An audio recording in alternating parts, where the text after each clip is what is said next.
Hello friends, దేవుని కృప వల్ల అయ్యగారు అమ్మగారు మీ అందరికీ దేవుని యొక్క విలువైన ప్రసంగములు స్వయంగా రాసినవి మీకు అందచేయాలని కోరుకుంటున్నాను.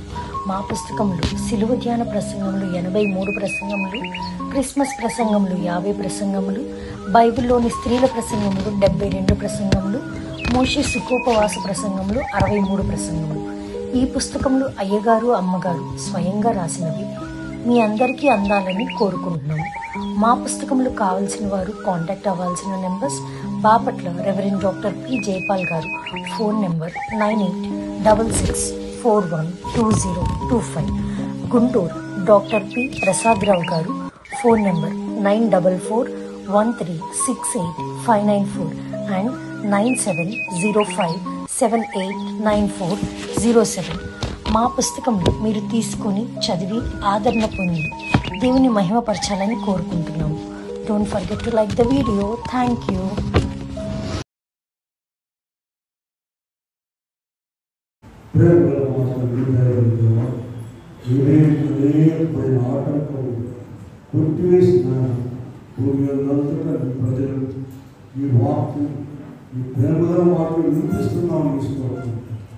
అలాగే మార్పు కుటుంబాలు కుమ్మరించి గొప్ప వర్తమానం మాకు అందించు. ఏ స్నామం వేడుకొని ప్రార్థిస్తున్నాము తండ్రి. ఆమె కూర్చున్నాము. శ్రమలు ప్రకారం శ్రమలే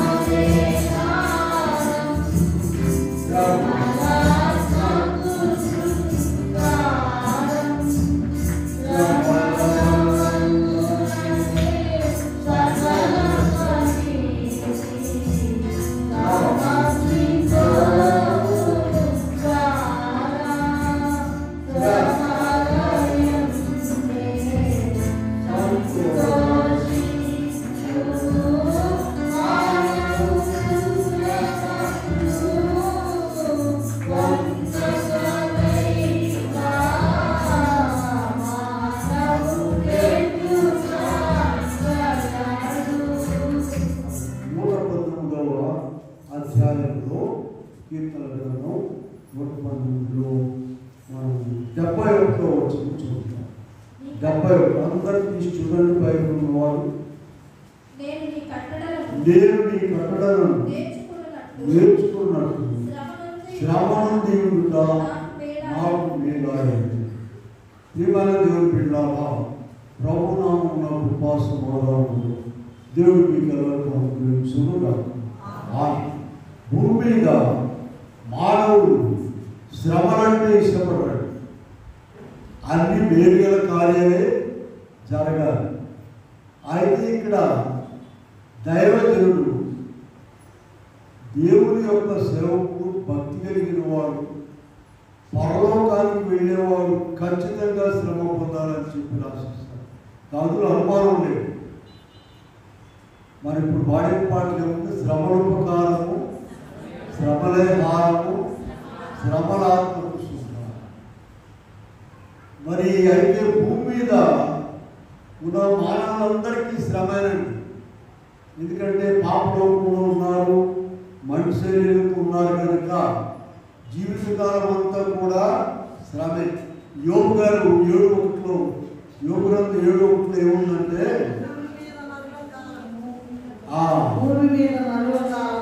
భూమి మీద నరుల కాలము యుద్ధకాలము కాదా.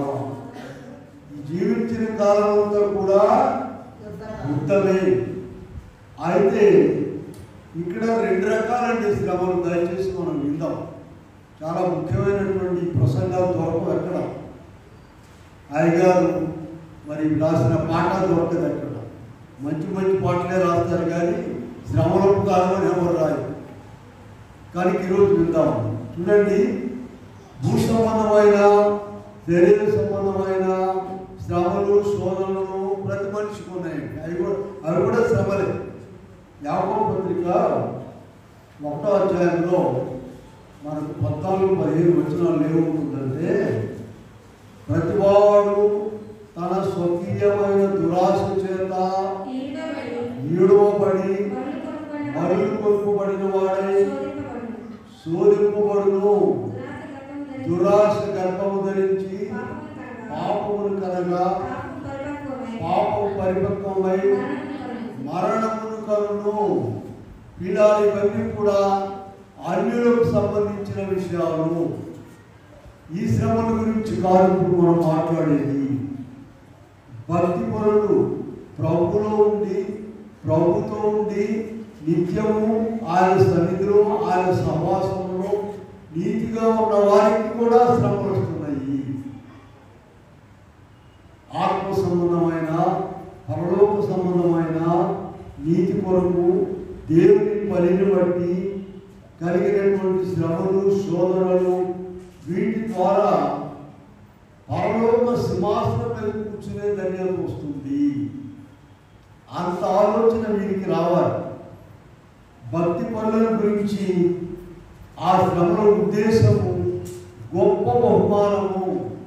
అందుకని అయ్యగారు చక్కగా రాశారు, అన్ని విషయాలు రాశారండి బైబిల్లో మనకు అర్థం కానిటువంటి విషయాలు. భక్తి పరుల శ్రమలు చూచి భక్తిహీనులని అనుకోవద్దు.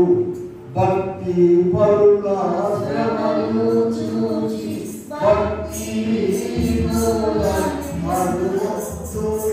భక్తుల శ్రమలకు బహుమానము దొరుకును.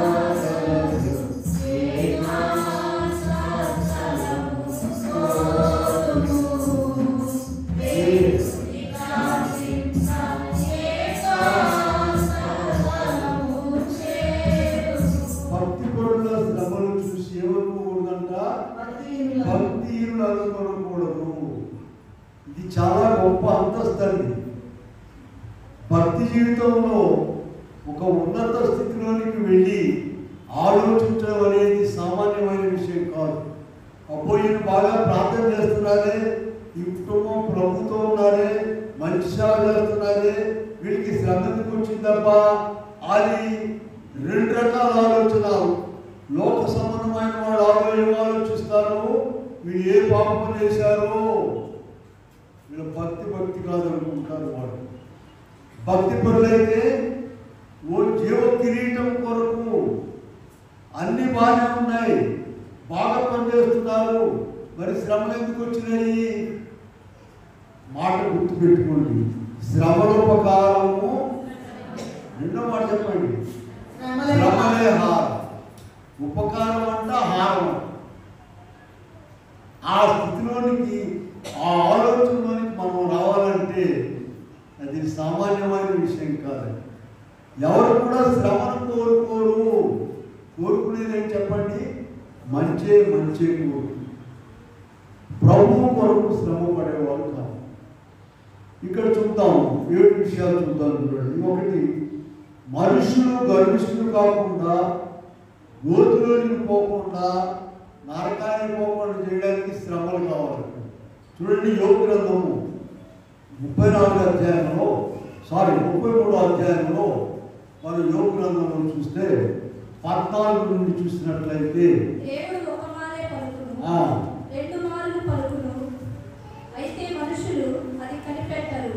నరులు గర్విష్ఠులు కాకుండా, గోతికి పోకుండా, కత్తి వల్ల నశింపకుండా ఉపదేశము వారికి సిద్ధపరచును. 19వ చదవండమ్మా. వ్యాధి చేత మంచం ఎక్కుట వలన 24వ చూద్దాం. పాతాళమునకు వెళ్ళకుండా వారిని విడిపించును. 25వ వచనం, అప్పుడు వారి మాంసము. 26వ వచనం, ఇలాగు నిర్దోషత్వము నరునికి దయచేయును. వీళ్ళారా మంచం ఎక్కేటట్టు చేస్తాడంటే ఎందుకని? ఆయన కట్టడం నేర్చుకోవడానికి. ఇదే శ్రమ ఇంకో మనిషికి వచ్చిందనుకోండి, మంచం మీద వండుకునే స్థితి.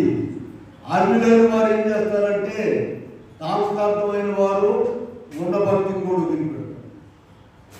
ఏంది ప్రభులో ఇంతగా ఉంటే మేము మాకు ఎంత శ్రమ అని ఏం చేస్తారు, వాళ్ళకున్న భక్తి కూడా పోవు. పరీక్ష రావాలి. చూడండి, స్కూల్కి పంపిస్తున్నాం అబ్బాయిని కాలేజీకి, ఎంతకాలం ఉన్నా వాడు చదువుతున్నాడో గాలి తిరుగుతున్నాడు ఎట్లా తెలుస్తుందమ్మా? పరీక్ష పెడితే కానీ తెలియదు. నువ్వు ప్రభు నమ్ముకున్నావు, ప్రార్థనకు వస్తున్నావు, ఊపిరాడకుండా బైబిల్ చదువుతావు, ప్రార్థన చేస్తున్నావు, విశ్వాసంగా అందరి దగ్గర పూజ పెడుతున్నావు, నీవు భక్తుందో లేదో ఎలా తెలుస్తుంది? శ్రమ అనేటువంటి పరీక్ష వచ్చినప్పుడు మాత్రమే. శ్రమ అనేటువంటి పరీక్ష. చూడండి, నెబుకద్నెజరు కాలంలో బబులోను సామ్రాజ్యంలో బాలు షడ్రక్ మెషక్ అబేద్నెగో వారికి పరీక్ష వచ్చింది. పరీక్షలు పాస్ అయ్యారా తప్పిన వాళ్ళు? మనం ఎట్టున్నామో చూసుకోండి. పరీక్ష పెడితే కానీ ఆ యొక్క భక్తి జీవితం యొక్క అర్థం తెలుసుకుంటుంది. అక్కడ దాకా వెళ్ళాలంటే మాటలే కాదు. వస్తాం వెళ్తుంటాం, ఆదివారం వెళ్ళొచ్చాము, సోమవారం వెళ్ళొచ్చాము, వెళ్తున్నాం. ఏదైనా దెబ్బ తగిలిందంటే మాత్రం ఊళ్ళో వాళ్ళందరూ బాగున్నారు, నాకే వచ్చింది. ఈ వర్షం వేరే, ఆ వర్షం వేరే ప్రియులారా. కనుక ఎందుకు ఇక్కడ మంచం ఎక్కిస్తున్నారు? ఉపదేశం సిద్ధపరుస్తున్నారు. మంచం ఎక్కించితే కానీ ఉపదేశం అర్థం కాదు. మరి ఎక్కడ గర్విష్ఠులు కాకుండా చేయడానికి, కోరికలు పోకుండా చేయడానికి, కత్తివలను నశించకుండా ఉండడానికి 24 పాతాళమునకు వెళ్లకుండా విడిపించడానికి ఆ శ్రమ అవసరము. మానవునికి శ్రమ అవసరము. అయితే చూడండి, యోబు గారి విషయం ఒకటి చూద్దాం మనం. శ్రమ వచ్చేసింది, భయంకరమైన యోబు గారికి వచ్చిన శ్రమ ఎవరికి రాలా? బైబిల్లో 1వ అధ్యాయంలోకి వెళ్ళండి. తనకు కలిగిన ఆస్తిపాస్తులు మొత్తం పోయినాయి. అక్కడ 21వ వచనంలో ఏమంటున్నారో చూడండి.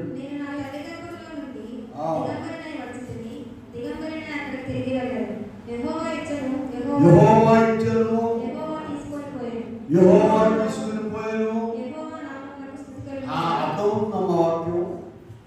మనకి ఏదైనా మేలు జరిగితే సాక్ష్యం చెప్పండి అయ్యా అంటే ఈ వారం అంటే వచ్చేవారం ఏది మేలు జరిగితేనా లేకపోతే కీడు జరిగితేనమ్మా? ఇక మళ్ళీ మేము 2-3 సార్లు చెప్పి మనకి ఇంకెందుకు, మనకేదో ఇక్కడేదో ఒరిగిపోతున్నట్టుగా. మేలు జరిగితే సాక్ష్యం చెప్పడానికి వాయిదా వేస్తున్నాం. యోబు గారు ఏమన్నాడు చూడండి, యెహోవా ఇచ్చెను, యెహోవా తీసుకొని పోయాను.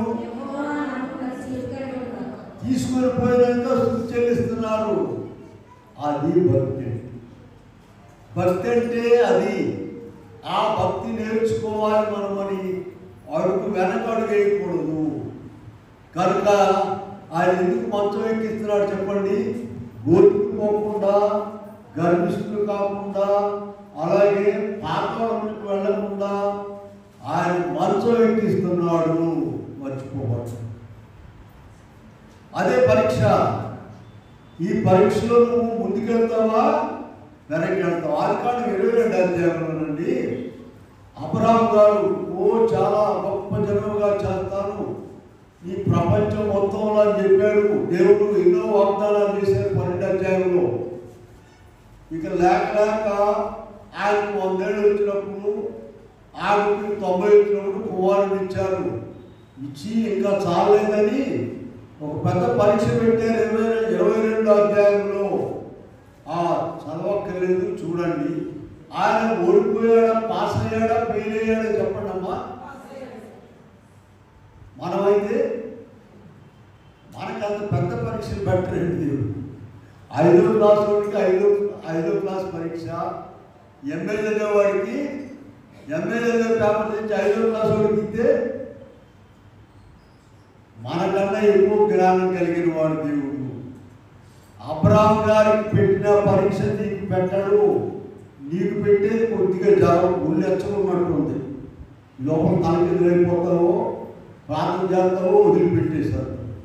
కొద్దిగా సాగుతుంది కదా ఊళ్ళో, ఎంత చెట్టుకి మిగతా మీరు చెప్తారు ఇక ప్రియులారా, దేవుడు నీ పిల్లవాడు ఉన్నాడండి, 10 ఏళ్ళ పిల్లవాడు ఉన్నాడు. వాడు 70 కేజీలు బియ్యం బత్త ఎత్తుకురారు అంటావా? నెత్తి మీద ఎత్తుతావు నువ్వు? నీ ప్రాణం ఒప్పుకుంటుందా? నువ్వన్నా వస్తావు కానీ వాడు మాత్రం వాడు చదవగలరు. ప్రియులారా, దేవుడు అంతకన్నా గొప్పవాడు. అలా జరిగేది. అయితే ఈ దినం పాఠం జాగ్రత్తగా నేర్చుకోండి. ఈ శ్రమల వలన భక్తిలో అయిపోవటమా, అన్యుల్లో కలిసిపోవటమా, లేదా భక్తి కలిగి ముందుకెళ్ళడమా? అది చాలా.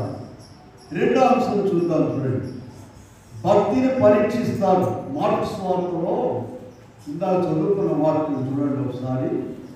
విత్తువాడు త్రోవ ప్రక్కన 15వ వచనంలోనేమో కొన్ని త్రోవ ప్రక్కన పడినాయి కనుక పక్షులు వాటిని ఎరుకుని పోయినాయి.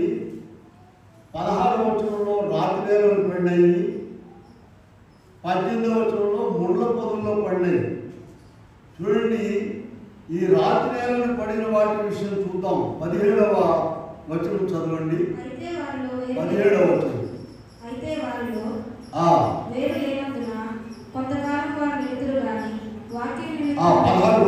అటువలే రాత్రి విత్తబడిన వారు ఎవరనగా వాక్యం విని సంతోషముగా అంగీకరించువారు.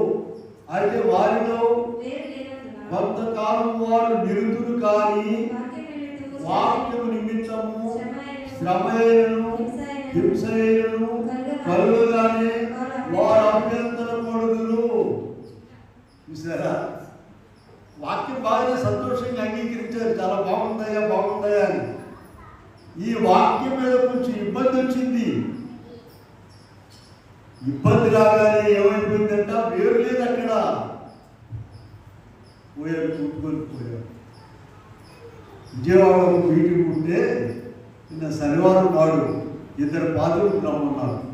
మాకు ఇక్కడ కార్యక్రమం ఉండి ఒక ఆయన పంపించాం, 2 పంపించాం. ఎక్కడ వినుకోవడం నుండి బయలుదేరి వెళ్తున్నాడు ఆయన విజయవాడకి. నా మాట మీద అలాగని ట్రైన్ వెళ్ళిపోయింది. అక్కడ పెద్ద మీటింగ్ ఉంది, నేను వెళ్ళాల్సి కాదని ఆయన పంపించాను. వింటున్నారమ్మా? ట్రైన్ వెళ్ళిపోయింది. ఇక ట్రైన్ వెళ్ళిపోతే లేదు. కారు మాట్లాడుకుని సకాలంలో అక్కడికి వెళ్ళి నాకు ఫోన్ చేశాను. దేవుడి పని అంటే ఏంటి చెప్పండి?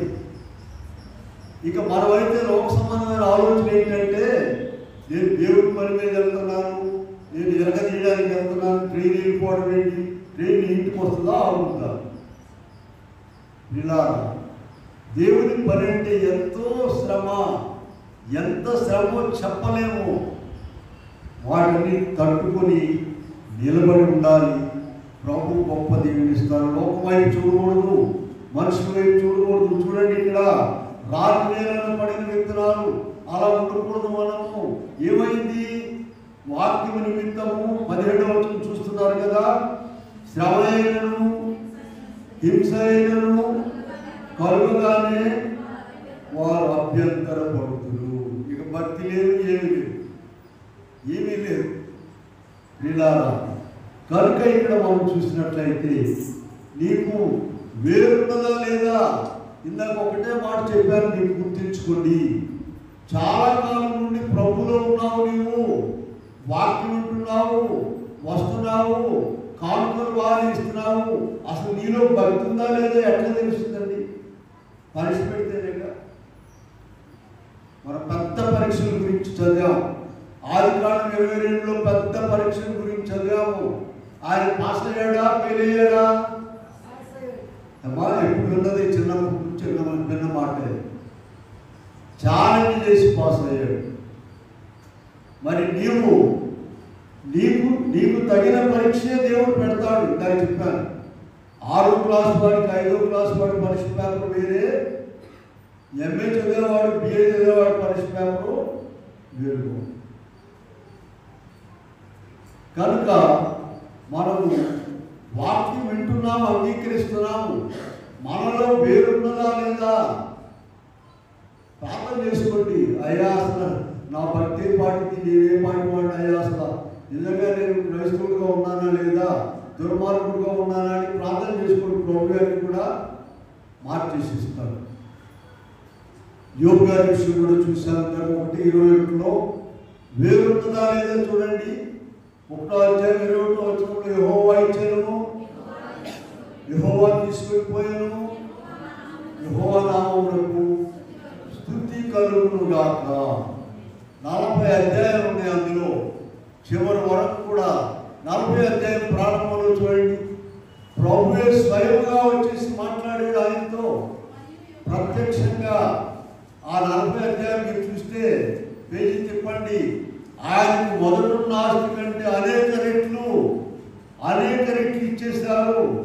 మీరు ఆ లెక్కలన్నీ నేను నా బైబిల్లోనే రాసుకుంటానండి. అక్కడిక్కడ ఉంటే లాభం లేదు న్యూస్ పేపర్ మీదని. చూడండి,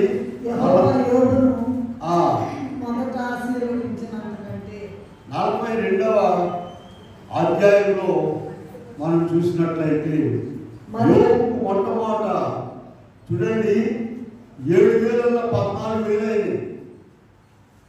అతనికి 14,000 గొర్రెలను, మీరు 1వ అధ్యాయంలో చూస్తే 7,000 గొర్రెలండి. ఇప్పుడు కాదు, ఆనాడు యోబు గారు మందల కాయడానికి కుక్కల్ని పెట్టాడు. ఎంత టెక్నాలజీ చూడండి. తర్వాత అతనికి 6,000 ఒంటెలు, 1000 జతల ఎడ్లు, 500 జతల ఎడ్లు, 1000 జతల ఎడ్లతో వ్యవసాయం చేశారు. మొత్తం పోయిన తర్వాత ఎవరు ఆశీర్వదించారు? ప్రభు ఆశీర్వాదం వల్లనే మనకు కూడా ఊరుగాలాగా మనకున్న చెల్లెలుగానే ఆయన ఇచ్చిందా, నువ్వే తెచ్చుకున్నావా? అది ముందు ఆ మాట తేవాలి. నేనేనండి కష్టపడ్డాను, ఎరగబడ్డాను అనుకుంటున్నాను. దానికి మనం కృతజ్ఞత కలిగి ఉండాలి. కనుక ఇక్కడ శ్రమలు, ప్రభు నిమిత్తం శ్రమలు వచ్చినప్పుడు తట్టుకొని నిలబడాలి. ఎంత శ్రమ అయినా సరే ప్రభు కొరకు పని చేయాలి. అప్పుడు నువ్వు పాస్ అయినట్టు. ఇంకో విషయం చూద్దాం. ఇంకా పవిత్రంగా ఉంచడానికి, ఇంకా ఎక్కువగా ఫలించడానికి శ్రమలు వస్తాయి. యెషయా గ్రంథము 48:10 చూద్దాం. యెషయా గ్రంథము 48:10 చూడండి. నేను నిన్ను పుటం వేసి ఇబ్బంది కొలిమిలో వెండిని పుటం వేసినట్టు కాదు. ఇలా ఇబ్బంది కొలిమిలో పుటం వేసినట్టు ఆయన ఇంకా ఏమైనా వస్తుందేమో. వెండి బంగారాలను శుద్ధి చేస్తారు. బంగారం వాడిన తర్వాత మన శరీరంలో మురికంతా దానికి బట్టి అది ఇతడు అయిపోతుంది. ఇతడు అల్యూమినియం కూడా అయిపోతుంది. దాన్ని తీసుకెళ్ళి ఎక్కడ శుద్ధి చేయాలి? అగ్నిలో శుద్ధి చేసినప్పుడు మన విశ్వాసం కూడా యోహాను సువార్త 17:2 చూడండి. మరి అది ఇంకా ఫలించాలని దానిలోని పనికిరాని తీగలను తీసి పారవేస్తాడు. హెబ్రీ పత్రికలను వెళ్దాం చూడండి. 12 ఇందాక చదివాం. మనము తన పరిశుద్ధతలో పాలు పొందవలనని మన మేలు కొరకే ఆయన శిక్షించుచున్నాడు. మన మేలు కొరకే ఆయన శిక్షించుచున్నాడు. వింటున్నారా? ఈ బోధ అర్థం కాదండి. ఇది చేదు బోధ. మన మేలు కొరకు ఆయన శిక్షిస్తూ ఉన్నాడు. 12:11 చూద్దాం. మరియు ప్రస్తుతమందు సమస్త శిక్షయు దుఃఖకరముగా కనబడదే గాని సంతోషకరముగా కనబడదు. ఆయనను దాని యందు అభ్యాసం కలిగిన వారికి అది నీతియను సమాధానకరమైన ఫలమిచ్చును. అభ్యాసం చేసుకోవాలంట. అభ్యాసం చేసుకోవాలి. బీపీ ఎక్కువైపోయింది, షుగర్ ఎక్కువైపోయింది, వెళ్ళి వాక్యం ఛాలెంజ్ చేసి చెప్పేటువంటి సేవకులు ఉన్నారు. ఎవరిని వెనకడికి వేయలేదు. మనకు పాట పాడుతుందని తెలుసా? నేనేలా భయపడవలెను, నేనేలా చింతించవలెను, నా యేసు నాకుండగా ఏమీ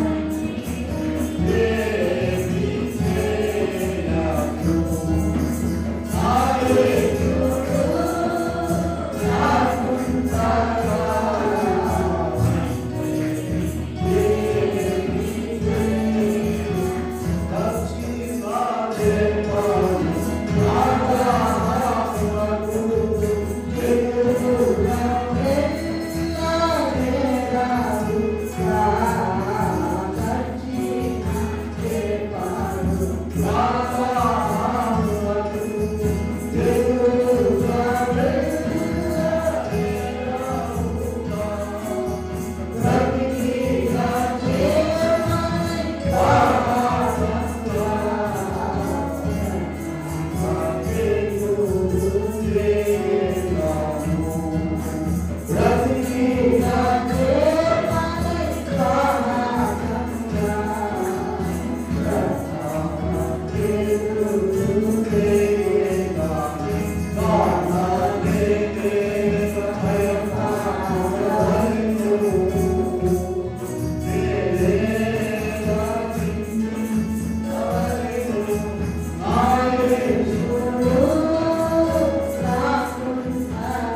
తెచ్చుకునేవాడిని ఏమంటారంటే 95 రాకూడదు అంటుంటారు.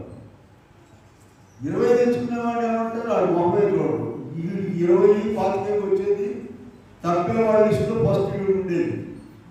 ఎవరిని ఎక్కువ చదవమంటారమ్మా చెప్పండి? అందరు బడిమొక్కలు చూసి ఉండగా చిన్నప్పుడు కానీ ఇప్పుడు ఎక్కువ మార్కులు 90 వచ్చిన వాడిని 100 ఎందుకు రాకూడదు?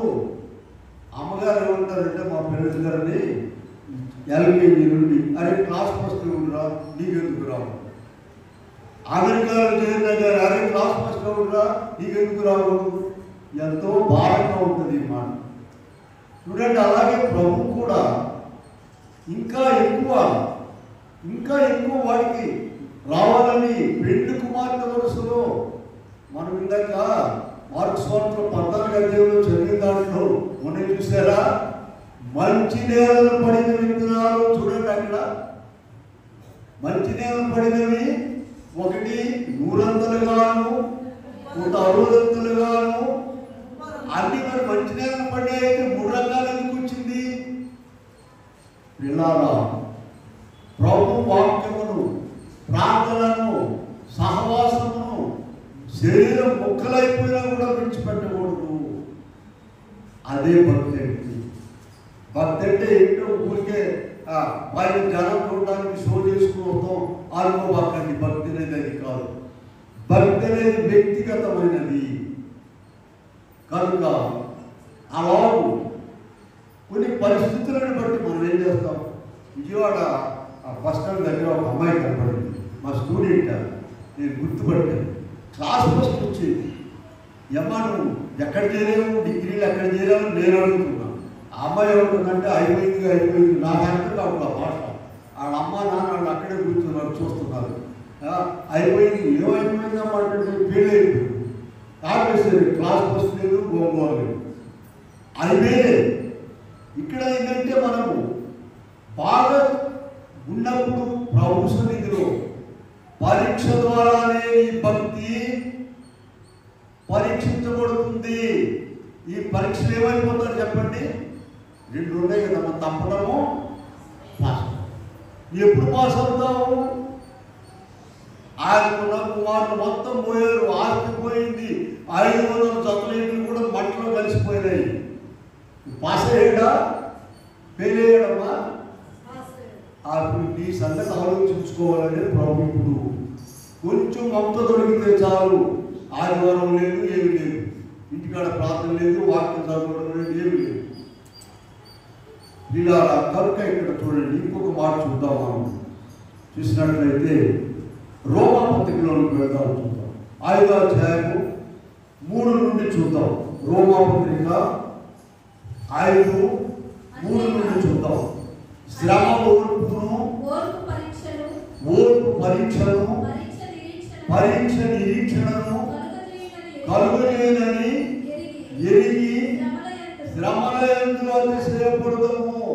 చూడండి, ఈ భాష అర్థం కాదు జనానికి. ఎక్కడన్నా లోక సంబంధంగా సంపాదించి వాటిని బట్టి అతిశయిస్తారు. మంచి ఉద్యోగం వచ్చిందండి, మంచి ఇల్లు కట్టామండి, ఎంత బంగారం ఉంది నా దగ్గర మాట్లాడుకుంటారు. ఈ లోకస్తులు బరి తెగించి స్టాఫ్ రూమ్లో వాళ్ళకి దేవుడు లేని వాళ్ళందరూ కూర్చుని ఏమై నీకు ఎంత బంగారం సంపాదించావా, ఇవన్నీ సంపాదించా మాట్లాడుకుంటుంటారు. మళ్ళీ అసహ్యంగా ఉంటుందన్నమాట. ఇక అప్పుడు స్టాఫ్ బయటకు వెళ్ళిపోతారు. వాడికి ఏంటి, వాడు ఈ లోక సంబంధులే. చూడండి ఇక్కడ పిల్లారా, శ్రమ ఓర్పు పరీక్షను పరీక్ష నిరీక్షణను కలుగజేయనని ఎరిగి దేంట్లో అతిశయించాలంట? శ్రమలయందు అతిశయపడదాము. 5వ వచనం చూద్దాం. 5 ఎందుకనగా ఈ నిరీక్షణ మనలను సిగ్గుపరచదు, అనుగ్రహింపబడిన పరిశుద్ధాత్మ ద్వారా దేవుని ప్రేమ మన హృదయములలో కుమ్మరించబడి ఉన్నది. పరలోకంలో సింహాసనాన్ని చూస్తున్నారు కానీ ఈ లోకంలో శరీరం మీదకి వచ్చే బాధలు వాడు చూడలేదండి. అది భక్తి. అసలు భక్తి ఏంటో తెలియకుండా 20 ఏళ్ళు సర్వీస్ అండి, 30 ఏళ్ళ నుండి ప్రభు నమ్ముకున్నామండి అంటే లాభం ఏముంది? అక్కడ వేసిన బొమ్మలి అక్కడే ఉన్నట్టుగా ఉంటే నీ భక్తి కాదని. కనుక ఇక్కడ చూసినట్లయితే పిల్లారా, ఏంటి ఆ నిరీక్షణ ఏంటి? ఇదిగో ప్రభు వస్తారు, నేను ఎగిరి వెళతాను. ప్రకటన 3వ అధ్యాయంలో 21వ వచనం ఉంది. ఆ నిరీక్షణ ఏంటో చూడండి. ఈ శ్రమల వైపు చూడకుండా పరలోక సింహాసనం వైపే చూస్తున్నారు. నేను చదవండి,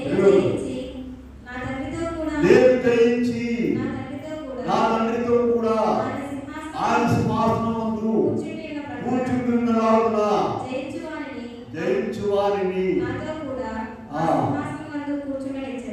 చూసారా, జయించాలి. నీవు జయించడం ఏంటండి? ప్రభు జయించాడు కల్వరి శిలువలో. ఆ జయం ఒకసారి ఆలోచించాడు. కల్వరి శిలువలో ప్రభు జయించిన జయాన్ని అర్థం కాదని 40 దినాలు పెట్టాడు. 40 దినాలు అదే పనిగా కొట్టుకుంటూ అప్పటికన్నా ఎక్కుతారు. ఉమ్మేస్తే ఆ ఆయువాన్ని చలించారు, వేపులు కొట్టారు, శరీరాన్ని శిలువ మీద వేలాడదీశారు. వేలాడదీసిన వాళ్ళ కొరకు ప్రార్థన చేస్తున్నాడు. మనం బేలు చేసిన వాళ్ళ కొరకు కూడా ప్రార్థన చేయాలి. అసలు మన కొరకు తీసుకుంటే ప్రార్థన ఆ కొరకు చేయడానికి. పిల్లగా ఆ శ్రమను చూడండి. అంత శ్రమ నీకు వచ్చిందా? రాలేదు. కనుక ఇక్కడ మనం చూసినట్లయితే మరి 1 పేతురు 5:9-10 చూద్దాం. 1 పేతురు పత్రిక 5వ అధ్యాయము 9-10 వచనం.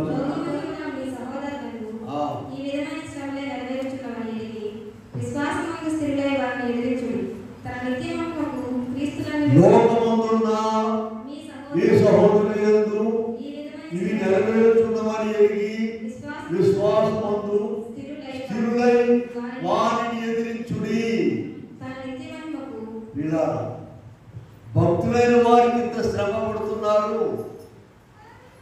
మనం కూడా అవసరం ఉన్నామని సంతోషించాలి. దేవదాసయ్య గారండి, ఆయనకి బైబిల్ అన్ని వరాలు ఉన్నాయి. రాజమండ్రి పట్టణంలో 7 చోట్ల ఒకేసారి ఒకే టైంలో వాక్యం చెప్పారు. 7 చర్చెస్. వాళ్ళందరూ వచ్చి వాళ్ళ దేవదాసయ్య గారు మాట్లాడేది వాక్యం అంటుంటే మా చర్చలో మాట్లాడాడు. మా ఆంధ్రలో ఆయన అడిగారంట. అడిగితే 7 చర్చెస్లో నేను ఒకే టైంలో మాట్లాడాను.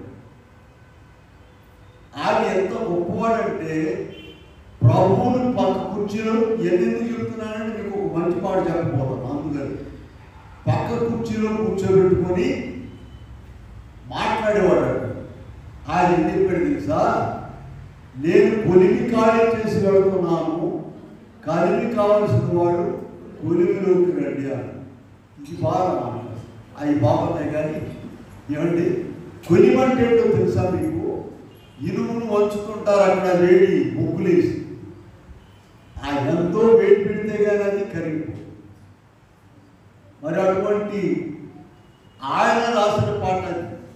శ్రమలుపకారం, శ్రమలే హారం, శ్రమల. నీకున్నటువంటి ప్రభు నీకు ఇచ్చిన దాన్ని పట్టు విడవకూడదు. నీకు ఇచ్చిన ప్రార్థన, నీకు ఇచ్చిన పరిచర్య, నీకు ఇచ్చినటువంటి చాలా మంది ఊళ్ళో మన ఇళ్ళ కాడ ఉన్నారు. వాళ్ళందరూ వచ్చి కూర్చోమన్నట్టు దేవాలయంలో కూర్చోడానికి గురువు లేదు, వాడు రావడానికి ఏమీ లేదు. నీ బట్టి గొప్ప దాన్ని ఇచ్చాడు. ఉన్నదాన్ని వృద్ధి చేసుకోవాలి, పరీక్షలో జయం పొందాలి. కానీ నిరాశ పడకూడదు, దిగులు పడకూడదు, విచారించకూడదు. మనకు కనబడవలసింది ఏంటంటే చెప్పండి, నేను జయించి ప్రకటన 3:21, ఆ 3:21 మాత్రమే కనబడాలి. కానీ ఇక్కడున్న రోగాలు, నొప్పులు, బాధలు, వేదనలు, కష్టాలు, ప్రాణపోద్దేమో కసేపు ఉంటే అనేటువంటి మాటలు కూడా పక్కన పెట్టి ప్రకటన గ్రంథము 3:21 మనసులో ఉంచుకోవాలి. నేను జయించి నా తండ్రితో కూడా ఆయన సింహాసనం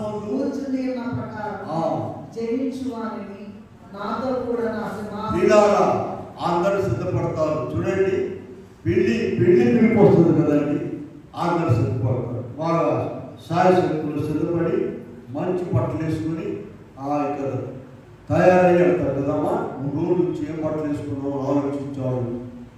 ఎందుకు పెళ్లి కుమారుడు పక్కన కూర్చోనా? కాదు, అక్కడ ఒక ఆకేస్తారు, వెనకాల కూర్చోబెట్టి తినింటికి రావడానికి. ఇంత తంటాలు పడుతున్నావే నువ్వు భోజనం చేసి రావడానికి. అక్కడ కూడా మళ్ళీ మీరు చూస్తున్నారు లేదు, ఆడేమో పెళ్ళేమో 3 జరుపుతారు, ఒకడానికి కావాలి. ఆడు తింటున్నాడు లేదు, ఇంటి వెనకాల ఆడెనకాల 3 వర్షాలు కూర్చుని ఉంటారు. ఈ పని చేయడానికి ఎంత శ్రమ పడుతున్నారే. పెళ్లి కుమారుడి ప్రక్కన కుర్చీలో కూర్చోవాలంటే అమ్మా ఎంత శ్రమ. కనుక మనం ఆ స్థితిలోనికి రావాలని ప్రభు మనకు శ్రమను కలిగిస్తున్నాడు. ఇంకో మాట చూద్దాం. కుమారులు వేరు, అన్యులు వేరు. ఆ ఈ వాక్యం మనం ఎక్కడ చూద్దామంటే సామెతలు 3 చూడండి. సామెతలు 3:11-12 చూద్దాం. సామెతలు 3.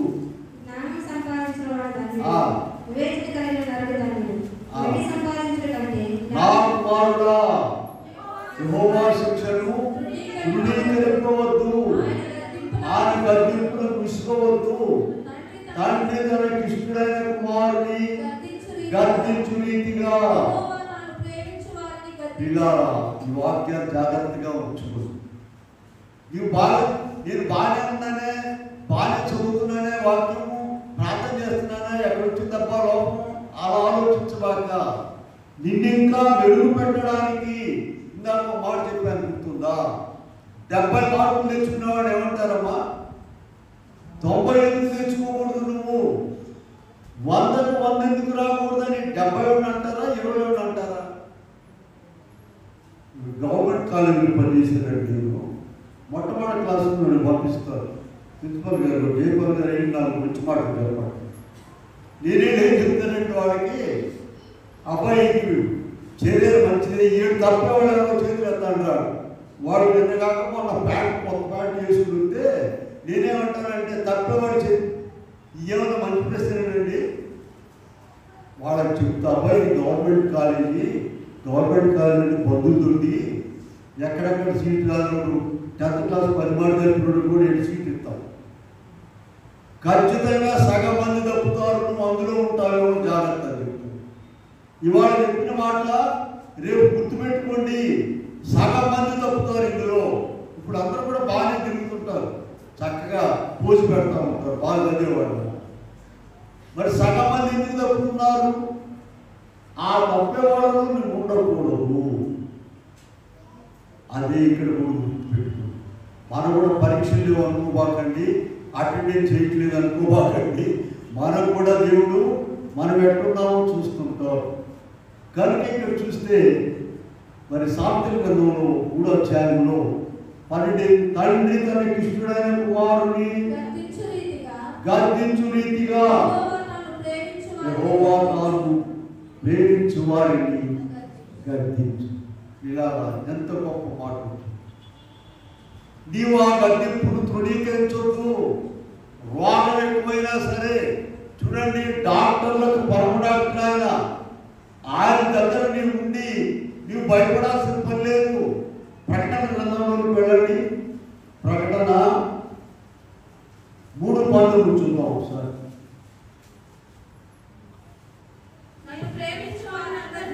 నేను ప్రేమించు వారిని గద్దించి శిక్షించుతున్నాను. ఏంటండి, ఆయన ప్రేమించే వారిని గద్దించి శిక్షిస్తున్నాడట. ఆ శిక్షలో నీవు ఉండవు, మర్చిపోవద్దు. అది శిక్ష కాదు. ఆయన అక్కడే ఉన్నాడు, ప్రభు అక్కడే ఉన్నాడు, నీ పక్కనే ఉన్నాడు. అనేక వాగ్దానాలు చేశారు. మత్తయి సువార్త చివరి అధ్యాయం చివరి ఒక మాట ఉన్నాం చూడండి. చివరి అధ్యాయంలో చివర ఇదిగో యుగ సమాప్తి వరకు సదాకాలం నేను మీతో కూడా ఉన్నాను. ఆయన అక్కడ ఉంటే చూడండి, అయ్యారు అంటావు చాలా శ్రమ పడేవాడు అంటండి. భయంకరమైనటువంటి మోకాళ్ళ నొప్పులు, జలుబు, దగ్గు, చెమట పడుతూ ఉండేవాడు. అయ్యా ప్రార్థన చేయండి, చాలా ప్రార్థన చేయండి అన్నారు. నాకు కూడా ప్రార్థన చేయండి, చాలా వేదనలో ఉన్నానని చెప్పారు. ప్రార్థన చేస్తున్నారు. చూసారా, ఆయన చెప్పారు మీ ప్రార్థన కప్పు కూడా దాటలేదని చెప్పారు. ఏంటంటే ప్రభు ఇక్కడే ఉన్నారు, అది ఆయన చూస్తున్నారుగా. ఆయన చూస్తున్నాడు, నీ ప్రక్కనే ఉన్నాడు, మర్చిపోవద్దు.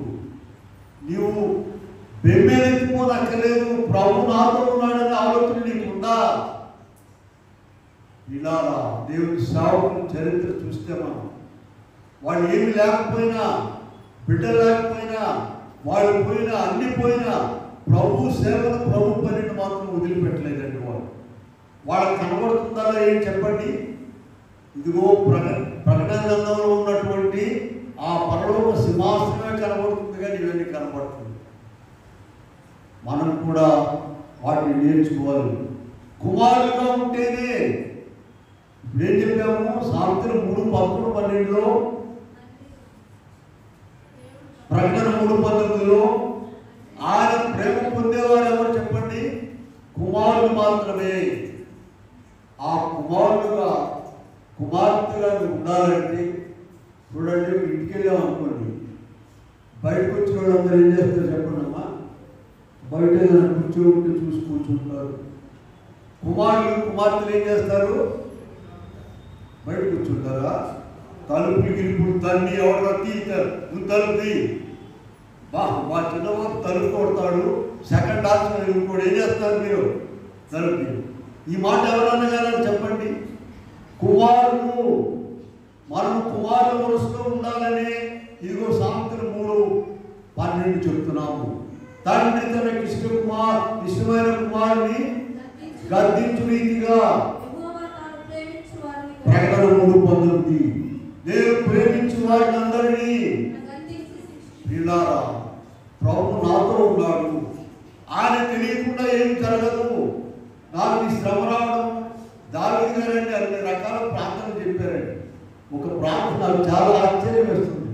ఒక ప్రార్థనలో ఏం చెప్పాడంటే, అయ్యా నీవు నన్ను శ్రమపరచడము అది న్యాయమే, నువ్వు న్యాయవంతుడిగా కనుక నాకు శ్రమ వచ్చిందన్నాడు. దావీదు గారికి శ్రమ రాలేదనుకోకండి. సౌలు రాజు 3000 మందిని పట్టుకొని దావీదును చంపడానికి తిరిగాడు, రాజ్యాలను తిరిగాడు. ఎట్లా కానీ ఎవరి దగ్గర ఉన్నాడు దావీదు? ప్రభు దగ్గర ఉన్నాడు. నువ్వు 1,00,000 మందిని పెట్టుకో, ప్రభు చేతిలో నుండి ఎవరు కూడా పట్టుకోలేరు. కనుక అట్టి విశ్వాసం నీకు ఉండాలి. నిరాశ పడకూడదు, దిగులు పడకూడదు. ప్రభు కొరకు నువ్వు చేసే పనుల్లో కొంచెం కూడా తగ్గకూడదు, ప్రార్థన తగ్గకూడదు, వాక్యం తగ్గకూడదు, మరి మందిరానికి వచ్చేటువంటి పద్ధతి తగ్గకూడదు, ఇంకా ఎక్కువగా పెరగాలి. ఏకాంత స్థలం పూర్వం అనే పాటను చూసారా? ఇంటికి చదవడం రాకపోయిన పాట. ఎక్కువ పనులు ఉన్ననాడే ఎక్కువ ప్రార్థన చేయమన్నారు. అది ఎట్లా కుదురుతో చూడండి. అలా చేయగలిగితే సరే. ఇంకో పాయింట్ పెడదాం. మనం హెబ్రీ 5:8 పెడతాము. హెబ్రీ 5వ అధ్యాయం. తాను కుమారుడయుండి తాను పొందిన శ్రమల వలన విధేయత నేర్చుకున్నాడు. ఇదేంటండి? ఆయన సర్వాధికారి దేవుని కుమారుడుగా వచ్చి భూమి మీద ఆయన పొందిన శ్రమల ద్వారానట విధేయత నేర్చుకున్నాడు. మనం కూడా విధేయత నేర్చుకోవాలని, ఇంకా ఎక్కువ విధేయత. అయ్యా ఎంత శ్రమ వచ్చినా, ప్రాణం పోతున్నా, అయ్యా నన్ను క్షమించండి, నన్ను క్షమించండి, అయ్యా నన్ను క్షమించండి, నువ్వు నీతిమంతుడివి. ఆ వరుసలోనికి రావాలి. నిరాశ, దిగులు, విచారము, చింత అనేటువంటి దాన్ని ప్రక్కన పడేయాలి. ప్రాణం ఎవరి చేతిలో ఉందమ్మా? ఆయన చేతిలో. చూడండి, ప్రకటన 1:18 చదవండి. ప్రకటన 1:18లో యోహాను గారు చచ్చిపోయిన వాళ్ళకి పడిపోయాడట. భయపడకు, నేను మొదటి వాడను, కడపడి వాడను,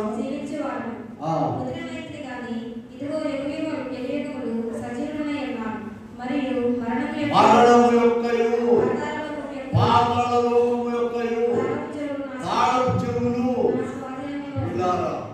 ఆయన స్వాధీనం. అటువంటి ఆయన పాదాల దగ్గర నుండి నువ్వు భయపడటం ఎందుకండి? నీకు తెలియదు, ఆయన తెలియకుండా ప్రాణం పొందా పోదు. ప్రియులారా, లోకంలో ఉన్న గనులు గొప్ప వారందరూ కూడా ఆ సమాధులు మాత్రమే మిగిలినండి. ఆ లోపల సవాలు. ఇదిగో యేసు ప్రభు సమాధి ఒకటి మాత్రమే తెరవబడు. అదొక్కటే ప్రపంచంలో తెరవబడిన సమాధి. ఎందుకంటే మరణం యొక్కయు పాతాళ లోకం యొక్కయు తాళపు చెవులు ఆయన దగ్గర మనం ఉన్నాము. ఆయన పేరు పెట్టుకున్నాము, ఆయన సన్నిధిలో ఉన్నాము, ఆయన వాక్యం చదువుతున్నాము, ఆయన కొరకు 3 సార్లు ప్రార్థన చేస్తున్నాం. భయం ఎందుకు ఇంకా నీకు? అసలు భయపడటానికి అవకాశం లేదు. ఆయన తెలియకుండా ఏమి జరగదు. నీ ప్రాణం అక్కడికి పోదు. ఇలా అయితే మనం విధేయత నేర్చుకోవాలని ప్రభు కోరుకుంటున్నాడు. యోహాను సువార్త 3వ అధ్యాయము 36వ వచనంలోకి వెళ్దాం. చూడండి, యోహాను 3:36 మనం చూస్తే, కుమారునికి విధేయుడు కానివాడు జీవము చూడడు, కానీ దేవుని ఉగ్రత వారి మీద నిలిచి ఉండదు. ఇలా ఆయనకు అంత విధేయం కావాలి. మనం విధేయం కాకపోతే ఉగ్రతలోనికి వెళ్ళిపోతాము. ప్రభు విషయానికి ఒక మాట చూపిస్తా చూడండి. నేను ఫిలిప్పీయులకు రాసిన పత్రిక 2వ అధ్యాయం 8వ వచనంలో మనం చూసినట్లయితే, ఆయన శిలువ మరణం పొందినంతగా విధేయత చూపిన వాడై తనను తాను తగ్గించుకోలేదు. ఎంత విధేయతమా! శిలువ మరణం పొందినంతగా నీవు కూడా అలా తగ్గించుకున్నప్పుడు ఆయన అలా తగ్గించుకోవడం ద్వారా ఏమైందో చూడండి. అక్కడ అన్ని నామముల కంటే పరిణామము చూసారా? ప్రతి మోకాలు యేసు నామమును ఒప్పునట్లు, ప్రతి నాలుక తండ్రి అయిన దేవుని మహిమార్థమై యేసుక్రీస్తు ప్రభువును ఒప్పుకున్నట్లు అన్ని నామములకు పరిణామం ఆయన. నీవు కూడా విధేయత కలిగి తగ్గించుకున్నట్లయితే పాటలు అవసరం పాడతాం కొంచెం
యేసునామము మామూలైంది కదా. అందుకని అయ్యగారు రాస్తారు యేసునామ స్మరణ రాత్రి పూట కానీ గందరగోళం ఉన్నప్పుడు కానీ నిద్ర పట్టలేదు అంటుంటారు. విన్నారా?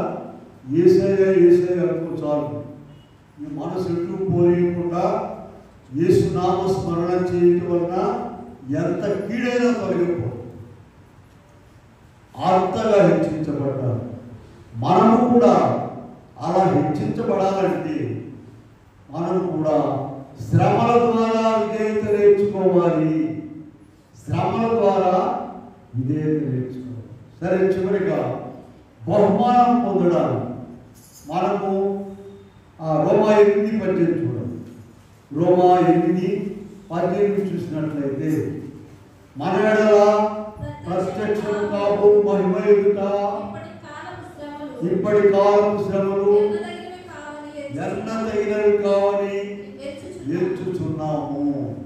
పిల్లారా, యాకోబు 1:12 చూడండి. యాకోబు 1:12లో శోధన సహించువాడు ధన్యుడు. ఇంకా చదువుతున్నారా? శోధన సహించువాడు ధన్యుడు, అతడు శోధనకు నిలిచిన వాడే. ప్రభు తను ప్రేమించు వారిని వాగ్దానం చేసి జీవ కిరీటం పొందును. పిల్లారా, జీవ కిరీటం వరకునే రాదు. మొదటి పేతురు పత్రికలోకి వెళదాం. 2 మాటలు చూపిస్తాను. 4:14 చూడండి. క్రీస్తు నిమిత్తము నింద పాలైన యెడల మీరు ధన్యులు. 16 చూడండి. 16 ఎవడైనాను క్రైస్తవుడైనందుకు బాధ అనుభవించిన యెడల ఆ సంతోషంలో ఉండాలి. మీరు క్రైస్తవులా అందులో దిగారంటుంటారు. సంతోషించండి. అవును, నేను క్రైస్తవుని, అలాగే సంతోషించాలని ప్రభు కోరుకుంటున్నారు. మొదటి పేతురు పత్రికలో ఉన్నాం కదా. 1:7 చూడండి. 1:7 చూడండి. నశించిపో సువర్ణము అగ్ని పరీక్ష వలన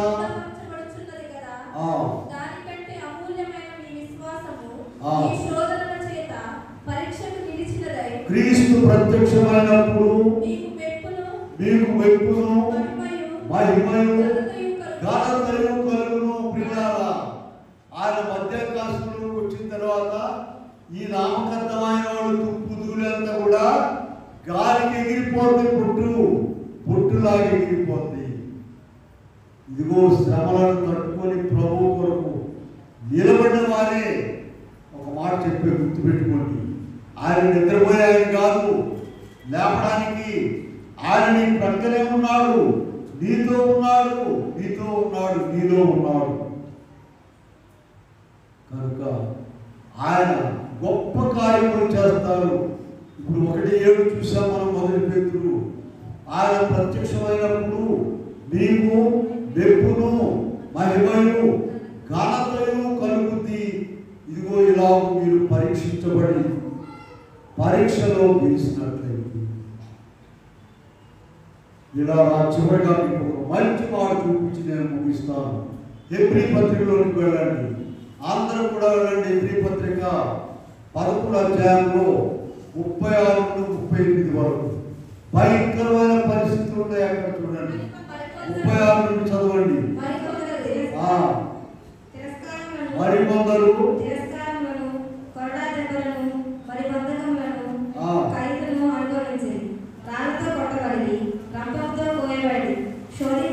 రాళ్లతో కొట్టబడి రంపములతో పోయబడి శోధింపబడి ఖడ్గంతో చంపబడి గొర్రె చర్మములను మేక చర్మములను వేసుకొని దరిద్రులై హింస పొందుచు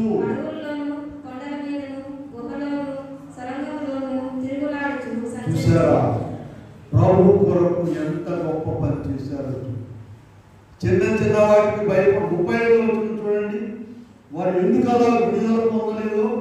35 స్త్రీలు గుర్తులేనంతమా మరణ పొంది కొందరైతే మరి శ్రేష్టమైన పునరుద్ధానమును పొందగోరి విడుదల పొందనలాగా యాతన పెట్టవయ్యా, నన్ను రక్షించు, ఈ శ్రమ నుండి కాపాడని ప్రార్థన చేయలేదన్నవాడు సంతోషంలో ఉన్నారంటే. ఎందుకని?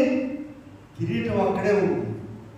చూడండి, స్తెఫనును ఊళ్ళో నుండి చచ్చిపోయిన ఒక్క తాడుగా తీసుకెళ్ళినట్టుగా తీసుకెళ్ళాడు. బతికిన స్తెఫను చూపిస్తాను. చూడండి, అపోస్తలుల కార్యాలు అక్కడ స్తెఫనుకు ప్రభు యొక్క రూపం వచ్చేసింది. వీళ్ళారా వారందరూ ప్రభు ప్రార్థన చేసినట్టు ప్రార్థన చేశారు. 7వ అధ్యాయంలో మనం చూసినట్లయితే చివరికి అతడు మోకాలు 40 వచ్చింది. ప్రభా వారికి పాపము గొప్ప శబ్దంతో పలికెను, ఈ మాట పలికి నిద్రించాను. వీళ్ళారా ప్రభువును గురించి మొరపెడుతున్నాడు, ప్రభు కొరకు నిలబడున్నాడు. 56 వచ్చింది చూడండి. ఆకాశం మనిషి కుమారుడు నిలిచియున్నాడు, అన్ని చోట్ల కూర్చుని ఉన్నాడని రాయబడింది. ఇక్కడ ప్రభు నిలబడి ఉన్నాడంటే ఎందుకో తెలుసా? ఇదిగో నా కుమారుడు వచ్చేస్తున్నాడు, ఆయన సింహాసనం మీద కూర్చోబెట్టారు. ఇలా శ్రమల ప్రకారం శ్రమలే వెనకడు వేయకూడదు. ప్రభు గొప్ప కార్యాలు చేస్తాడు. ప్రకటన 1:8 చూసుకోండి. 18 మరణము యొక్కయు ఆయన సన్నిధిలో ఉన్నావు, భయపడాల్సిన పని లేదు. ఒక్క నిమిషం చూడండి, మనకున్న శ్రమలను ఆయన తీసివేయడానికి ఒక్క నిమిషం లోపలే తీసేస్తారు. మరి ఎందుకు తీసేయట్లేదు చెప్పాలి? ఎందుకు తీసేయట్లేదమ్మా? ఊరికి అట్టంట పోజు పెడుతుంటే కుదరదాన్ని ఆ పోజంతో తీసి సరైన భక్తిలోకి రావాలని శ్రమలు ఇచ్చేసి నీకేది కావాలో విత్ ఇన్ నో టైం ఆయన ఇవ్వగలడు. అంత శక్తి ఉంది. శ్రమ ఎందుకు తీసేయట్లేదమ్మా చెప్పాలి? శ్రమ ద్వారా నీవు ఇంకా నశించిపోయే సువర్ణము అగ్ని పరీక్ష చేత నిలబడి శుద్ధి చేయబడుతుంది. అలాగే నీ విశ్వాసం కూడా అలా శుద్ధి చేయబడాలని దేవుడు శ్రమిస్తాడు. ఆయన నీ శ్రమను తీసివేయలేక కాదు. ఇలా ఇంకా నీవు 70 మార్కులు తెచ్చుకుంటున్నావు. ఆయన ఆసక్తి ఇంకా 90 రావాలని, ఇంకా 100 రావాలని. కనుక అందువల్ల మాత్రమే ఇది శ్రమ. వీటి ద్వారా గొప్ప బహుమానమున్నది. ప్రభువును విడిచిపెట్టకూడదు, విసుగుదల రాకూడదు, నిరాశ రాకూడదు, చింత రాకూడదు. లోకంలో మన మనుషులు పాసతుడు ఏందయ్యా గాలికి తిరిగేవాడు ప్రాంతంలో ఆయన ఉన్నారు. మనం ఎందుకు పొద్దులేసి అడావుడు పడిపోతున్నాము. టైం అయిపోతుంది, అడావుడు టైం అయిపోతుంది. వాళ్ళందరూ ఎంత హాయిగా ఉన్నారు చుట్టుపక్కల. హాయిగా మంచి చేపలు మాంసం తెచ్చుకుని ఆదివారం దినాలని రూలు పెట్టారన్నట్టుగా ఊళ్ళో ఆదివారం కూరగాయలు తిరగకూడదు. పొట్లకాయ కొనుక్కోతుంటే నేను ఒకసారి పాతికారు ఎదురు ఏందండి ఆదివారం పొట్లకాయ కొనుక్కొస్తారు ఏంటంటే పోట్లాడు. నాకు అర్థం కాదు ఏంటంటే పొట్లకాయలు కూరగాయలు ఆదివారం తినకూడదండి. అక్కడ రాజ్యాంగంలో రాసి పెట్టారంటమ్మా. రాజ్యాంగం సవరించడానికి వీలేదు. ప్రార్థన పోతిపోయింది ఎంతో అని వెళ్ళి మంచి మాంసం చేపనాడు దొరుకుతూ ఎత్తుకురండి. అవి వండి వచ్చేసరికి కూడా పర్లో ప్రార్థన. అందుకనే దేవుడు మనకు ఎక్కడన్నా 2 ఇడ్లీ తిన్నా తరగపోయినా రెండయ్యా ఇక్కడ మంచి భోజనం దొరుకుతున్నాడు. వీటికి సరిపోయింది. మన బ్రతుకంతా కూడా ప్రభు కొరకు పనిచేయాలి, శ్రమ పడాలి. అప్పుడు గొప్ప దీవెన ప్రభు ఇస్తారు. అంటే గొప్ప దేవుడు మనకు అనుగ్రహించను కాక. ప్రార్థన చేద్దాం. ప్రార్థన చేద్దామంటే ఏమనుకున్నాము ఇక్కడ కొత్తలు గురించి చెప్పడం ఈ మాట లేపటి పక్కన ఉన్నవాడు దగ్గర పడి లేపటి రెండు చేతులు కొట్టుకుని మోకరించలేదు.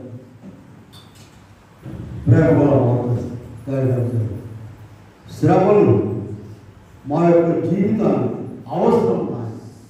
భక్తి పెరగడానికి, పరలోకంలో జీవకిరీటం పొందడానికి, నాయన సింహాసనం మీద కూర్చోడానికి. కనుక శ్రమల్లో మేము వెనకడుగేయకుండా ప్రభు సంతోషంతో అతిశయించి ముందుకెళ్ళి నీవిచ్చే బహుమానం పొందే కృప దయచేయమని యేసు నామములో వేడుకొని ప్రార్థిస్తున్నాము తండ్రి. ఆమేన్.